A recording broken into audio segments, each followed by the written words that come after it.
Welcome, in front of me I have ASUS Zenfone 8 and today I'll show you how we can adjust notification bar icons.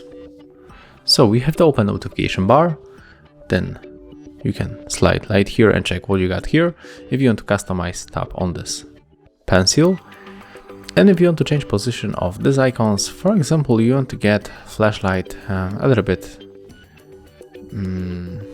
closer to the Bluetooth and Wi-Fi, click hold and then drag it here. If you want to remove icons, for example, the screencast. Let's remove screencast, so click hold and drag here. And if you want to add additional icons like focus mode, do the same. So click hold and then drag into the place that you want to get it. For example, right here. And that's it.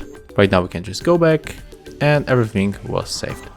So if you find this video helpful, remember to leave a like, comment, and of course subscribe to our channel.